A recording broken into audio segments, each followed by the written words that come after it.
There are Reuben sandwiches, and then there's this. A ridiculously amazing, over-the-top pastrami Reuben with coleslaw, and not one, but two kinds of onions. Well, let me start by saying that onions generally do not appear in a Reuben. But what do we do here? We take something that we like, and hopefully, we make it better. There's no arrogance in this. It's just about building better flavors and combinations. That's what we do. And we hope we do it in a way that you find simple enough that you can do it at home. Really, we don't do anything complicated. He said, looking down at the pile of ingredients that it's going to take to make this happen. Just shoot that from the top, Max. Look at this. I mean, I do feel kind of like there's an ass load of shit right here, but I am telling you, every part of this is worth it. Every part. Look, the old Sam the cooking guy, when I first started, I would buy most things sort of pre-made. Yes, I'd buy pastrami, but I would buy coleslaw already done. And I'd probably buy a Thousand Island dressing and I'd throw the stuff together. But that's not the Sam the cooking guy of today. The Sam the cooking guy of today is going to make his own coleslaw, simply that you can do. Make his own Russian dressing, Thousand Island, whatever you want to call it. And it will be 1,000 times better than the stuff you'd get in the store. And then the other parts just fall together. So let's start by making the dressing for this because that's really very important. The dressing looks like this. Mayo. Yes, I'm using my most favorite Japanese mayonnaise, kewpie. If you haven't tried it, you're insane. If you can't find it, we'll put a link to it at the bottom. And then a little old school ketchup. Damn it. Oh, fucking hate it when it does that. I apologize for the ketchup splatter, but sometimes these things happen. Next, little grainy mustard. Then, little sriracha. Not too much, just a tiny bit for kick. And speaking of kick, a little horseradish. A little salt and pepper, and a little Worcestershire for that little acid deliciousness and tang. And we mix. Yum. And we taste. Wow. Wow. Everything. Little bit of sriracha, the grainy mustard, the horseradish, the whole thing. Yes, you could buy some version of this in the store, but it would not be this delicious nonsense. And yes, okay, it was 1, 2, 3, 4, 5, 6, 7 ingredients, but come on. If you're paying attention at all, you should have this shit in your house. Next up, coleslaw. Very important. And we start with shredded cabbage. Like that. Oh, fine, like that. Okay, that I bought. You can buy shredded cabbage. You don't have to shred your own cabbage. You can if you want. Somebody will piss on me. I'm okay with that. Next, some mayo. Need I say what kind? For tang, because it's coleslaw, we're gonna give it a little rice vinegar. If you only had white wine vinegar, if you only had white vinegar, you could use it. I would not suggest red wine vinegar because that would make it a weird color when you're done. It would be pink. Okay, here's the important part. Celery seed. About half a teaspoon. Celery salt? Celery seed. What is celery seed? Why would I? I'm sorry, Mr. Cameraman. If I meant celery salt, I would have said celery salt. I said celery seed. You never say the wrong thing. I never say the wrong thing or do the wrong thing. Because I'm your father. My father used to, at breakfast, occasionally, I'd be sitting there choking down my runny yolk eggs, which I hated then, but I love now. And he'd walk up behind me and he'd go like this. I go, ow, what's that for? He goes, well, nothing right now, but in case you do something later and I'm not around. Like that. And he was serious. Like this wasn't a joke. If it was a light tap, it might have been a joke, but it wasn't a light tap. It was a, can you hear that? Yes. Because that hurt. Yeah, go easy. Yeah, sorry. Okay, celery seed, not salt, Max. Celery seed. Next is a little salt. but a little. And look, you know I'm a fan of keeping salt and pepper mixed together, right? But in this case, I want more pepper than salt, and if I used this, I'd have too much salt, and I don't want it. So now we add lots of pepper. Like that. That's perfect. And now we mix. Look at how much pepper. And then the celery underneath. Look, here's the deal. The pepper in this mirrors the pepper that's in the pastrami. We're not using corned beef because I'm just not a corned beef fan. But I am a fan of pastrami. And when that's ready, what do? What's next, Max? Pastrami on the grill? No, we taste this. He's so easy to with. A little taste. But here's the deal. Look at, you can see the pepper in there, the celery seed. This is what it's about. It's big flavors. I could just eat a shit ton of that. By the way, in like a pulled pork sandwich, barbecue chicken sandwich, I mean, that rules. Just make that, put it in your fridge. Okay, the dressing's made. The slaw is made. Oh, onions. Remember I said 2 types of onions. The first will be this. Now we slice and put on the Evo. Okay, so we're gonna just do a quick cut down the middle, lop this end off, quick peel. And then for this, I want it sliced, I don't want it diced. So we'll just cut this way.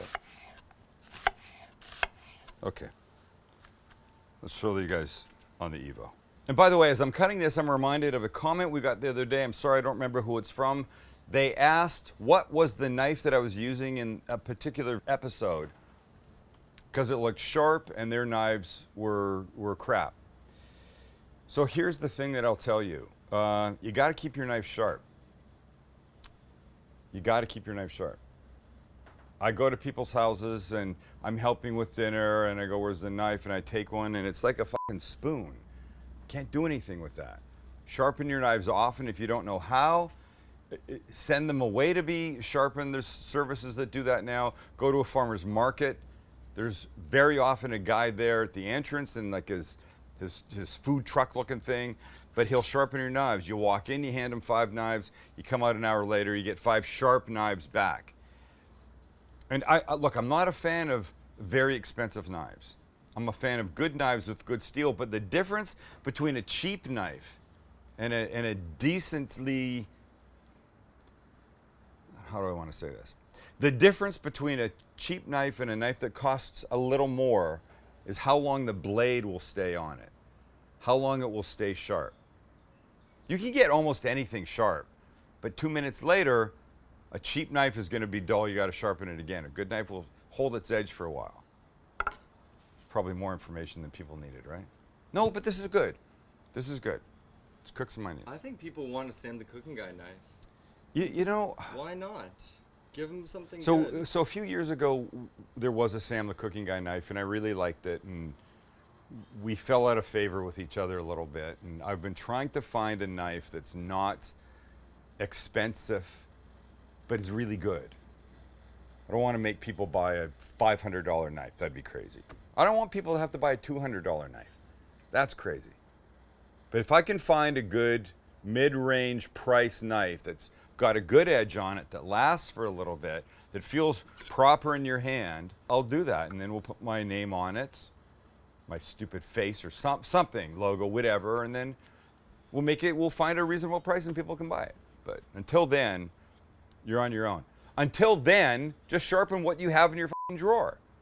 Please. Is there maybe a knife you could recommend to people? Is there a knife I could recommend? I don't think I'm prepared to recommend a knife right this second.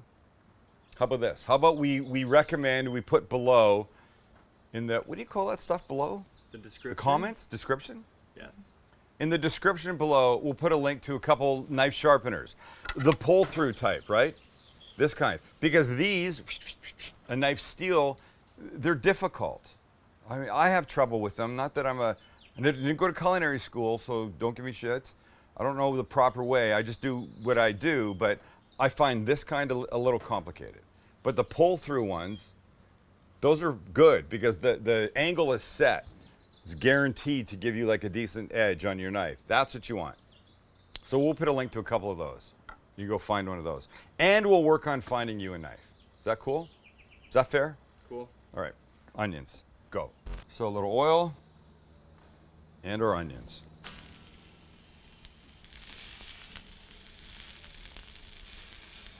Break them up, spread them out, and let them start to soften. At this point, to get them where we want is about 10 minutes. Yes, of course, I could have started it early, but I'm a moron and forgot.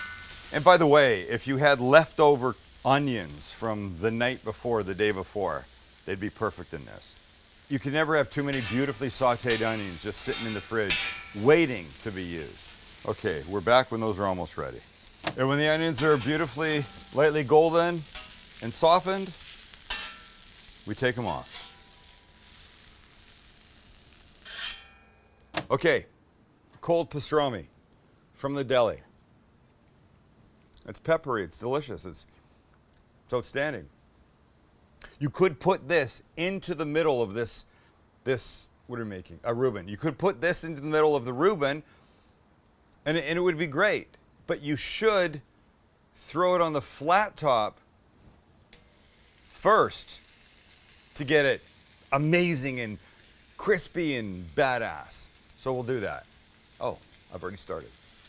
And because we want a big pile of it, we'll add more. Look, and for years I've told my kids, heat changes things, and it does. Of course, it gets them hot, but the important part is it starts to really enhance the flavor. On a scale of 1 to 10, this pastrami by itself, cold, is a 7. But once you heat it up, it becomes a 10. Doesn't need long, and while it's finishing and looking beautiful, we'll start building our sandwich. So we're using a nice, relatively dark, seedy bread. Oh boy. Use something with flavor, folks. Could you use white bread? Of course. Should you? No effing way. And now we'll put some of the amazing Russian dressing, whatever you want to call this, on both sides. Because it needs to be on both sides. And next will be Swiss cheese. And on they go. We'll do 2 on each side. And the cheese is used like glue to keep everything in. Next comes a beautiful pile of the onions. Oh, goodness gracious.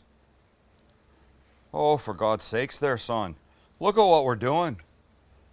Why am I using an Irish accent? It's not even corn f***ing beef. Because we want to go to Ireland. We want to go to Ireland, right? For our people. So lots of the onions. Fantastic, right? Goodness gracious. Okay, now the pastrami.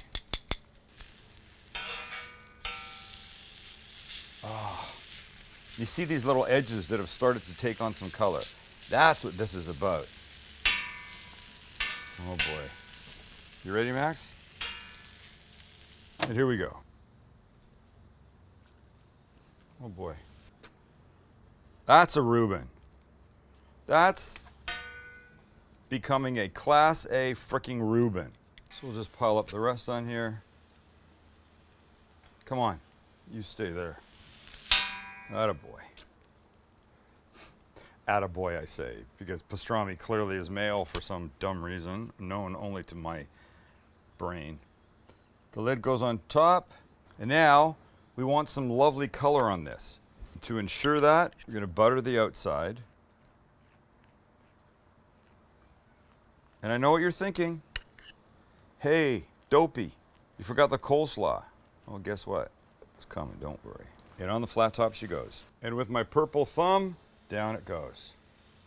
Look, it's not too high of a heat right now. I don't want to burn this thing up. I want to do some beautiful stuff to this. That onion fell. And now, there's nothing to do but wait until it starts to get gorgeous brown on the bottom. And when it's gorgeous on the bottom, which I know it is, give it a little bit more butter on the top.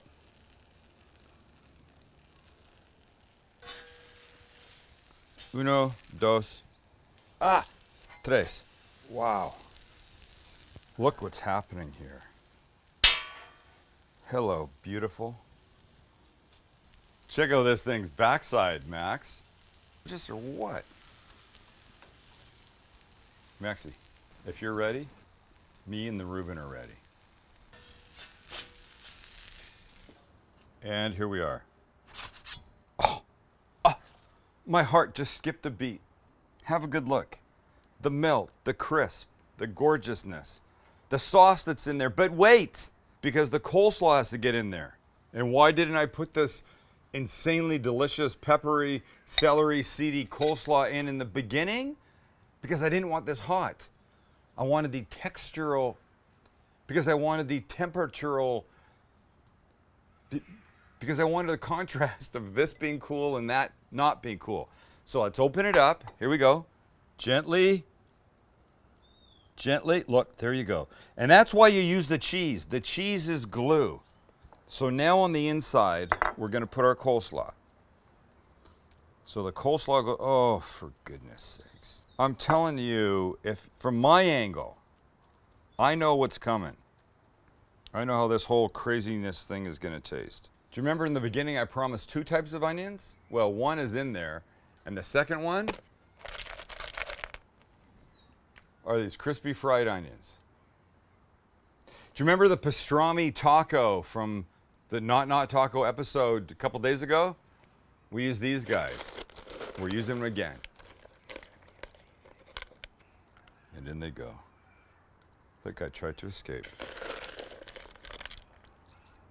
By the way, I always have a container of these in my pantry because they're useful for so damn many things, for some delicious crunch. And when you have enough, I'll leave it up to you as to how much is enough. Put our other side on. Oh,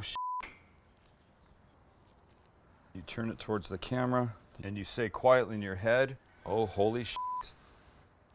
So there she is. Whether you call it a Reuben, a pastrami Reuben grilled cheese, or a pastrami Reuben grilled cheese with 2 kinds of onions, by the way, neither of which are customary, this is one crazy looking sandwich. Sure to be freaking delicious. And we cut.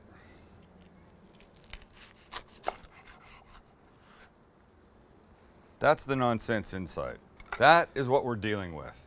It's moments like this that make me say, yes, we're making America cook again, but perhaps we're making America fat again. I don't know.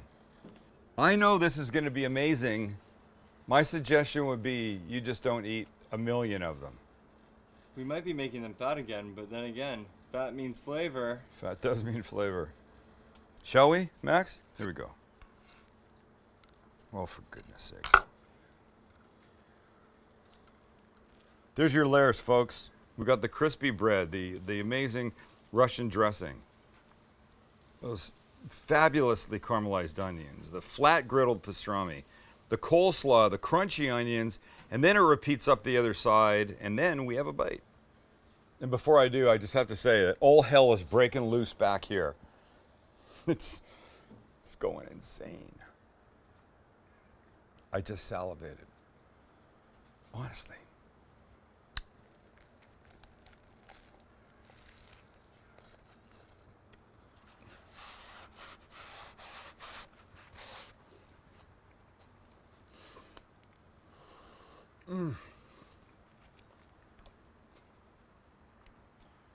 The coleslaw with that extra pepper is tremendous. And the celery, tremendous.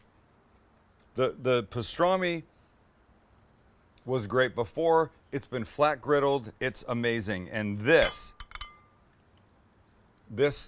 Russian, whatever dressing you want to call it, which I did not just need to put on there.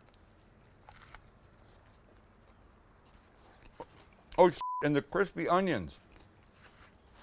And the sauteed onions. I mean, look. Yes, 2 types of onions may be a little, incestuous. But it's insane. Okay, so here's what you have to do. You just need to make this, honestly. The components are easy. There's a couple extra ingredients, but I mean, come on. It's a perfect weekend brunch sandwich or a weekday on a Tuesday at 20 to 3. See ya.